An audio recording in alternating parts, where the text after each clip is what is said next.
Before this video is over, we will be riding in this monster truck. We are at a roadside attraction that you're likely to pass if you are heading to the Outer Banks from the north.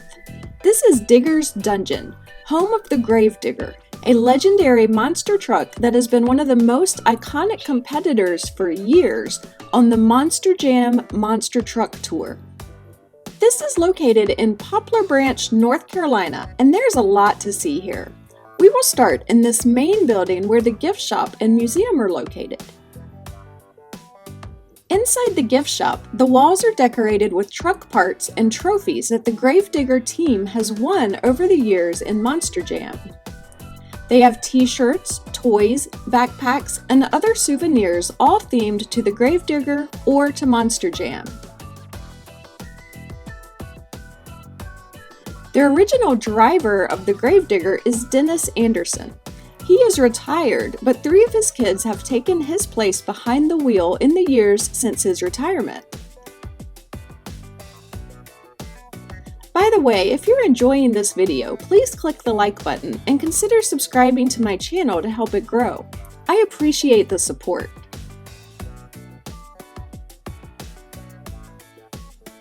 The entrance to the Rust in Peace Gravedigger Museum is in the gift shop. For $10 per adult and $5 per child, you can check out the museum.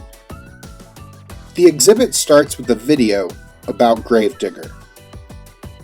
This museum is where you will see the actual Gravedigger monster trucks and learn about Gravedigger's history.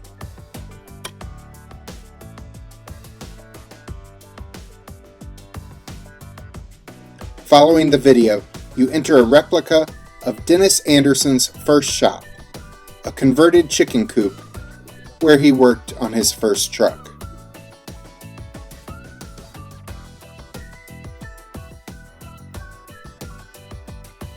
From there you see the truck that started it all. Dennis bought this truck for $50 to use in mud racing, and you can pause the video to read the story about how the name Gravedigger came about.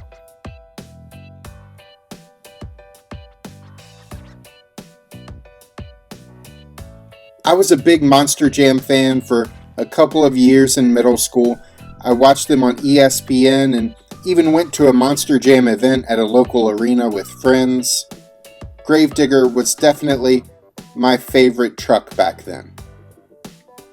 I haven't kept up with it much over the years, though I do occasionally watch some Monster Jam videos on YouTube nowadays. This is the first official Gravedigger monster truck. To be considered an official monster truck, the tires have to be at least 66 inches tall and 43 inches wide. This was the first Dennis Anderson truck to meet those specifications.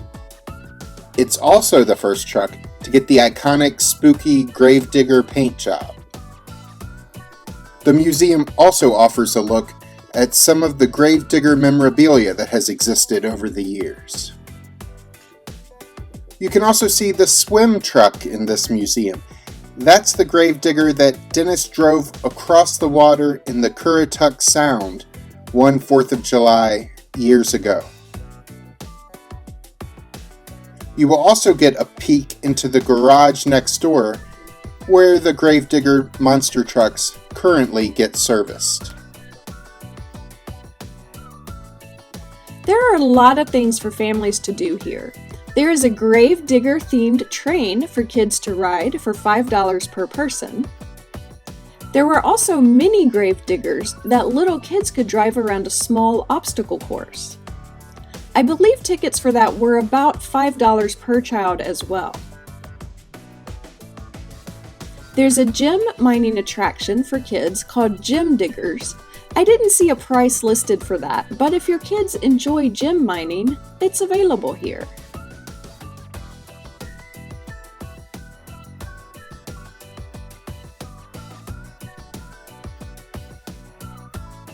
There are some farm animals to see, including some goats that you can pet if they get close enough to the fence.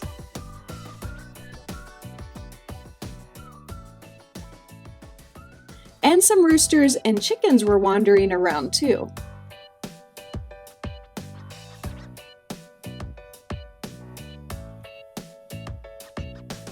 There is a snack shack on the property as well as a diner. We ate lunch at the diner and will share a review of that experience in a moment. But first, it was time to climb onto a monster truck. OBX Monster Truck Rides is technically operated separately from Digger's Dungeon, but it is all together on the same property. Tickets to ride the monster truck are $10 per person and they only accept cash. But there is an ATM at the ticket booth if you need it. We boarded a pirate-themed monster truck called Riptide. There are seats for about a dozen riders in the back of the truck. Obviously, for safety reasons, the driver could not go very fast. There was an obstacle course, including a couple of hills. One of them goes over a school bus.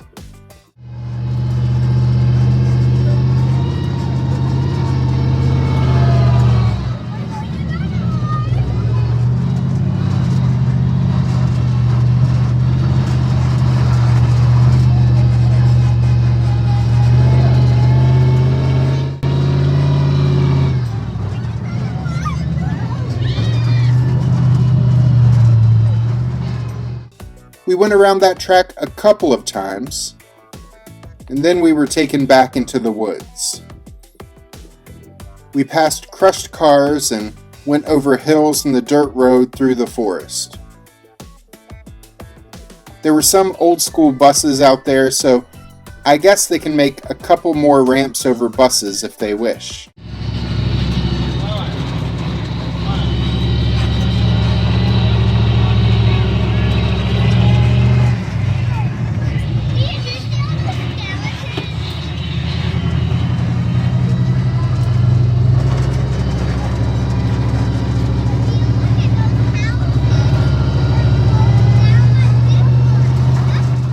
There were dilapidated buildings and what looked like set pieces for a horror movie. They did a seasonal Halloween event last year at Digger's Dungeon called Digger's Trails of Terror, where they took guests on haunted tours through the woods on the monster truck. I assume these were sets for that event, though we didn't attend Trails of Terror, so I'm not entirely sure of the details. That is an event I would love to attend someday, though. It will take place this year, Fridays and Saturdays, from October 17th through November 1st. We then come out of the woods and drove back up towards the track our ride started on. We took another trip around the track and over the hills before the ride ended.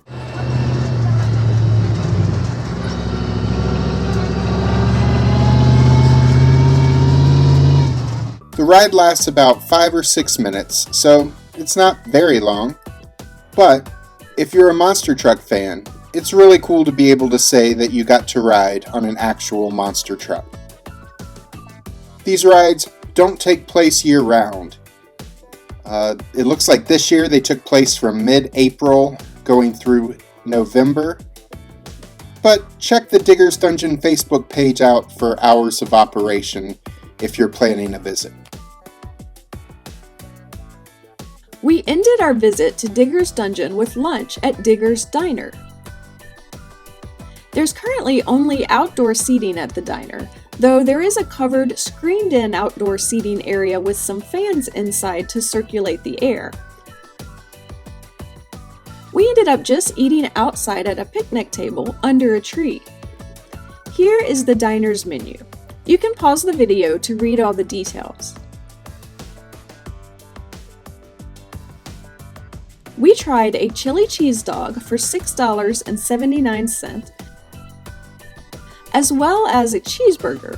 There's usually lettuce and tomato on the side, but we said no lettuce. That was $9.99. I believe it came with 2 hamburger patties on it. We tried fries and onion rings. The onion rings and burger were both really good. Everything was enjoyable. This is typical diner food. It's not fancy, but if you enjoy diner food from time to time, then you'll probably like this, as we did. This is a really cool roadside attraction on the way to the Outer Banks. Prices were pretty reasonable for a tourist attraction. I was never a big fan of Monster Jam, but this was still interesting to me. So if you or someone in your traveling party is a fan, it will be an even cooler experience. Click the links at the end of this video for some other stops you may want to make on your next trip to the Outer Banks. And remember to subscribe and click the notification bell so we can see you the next time we're traveling through.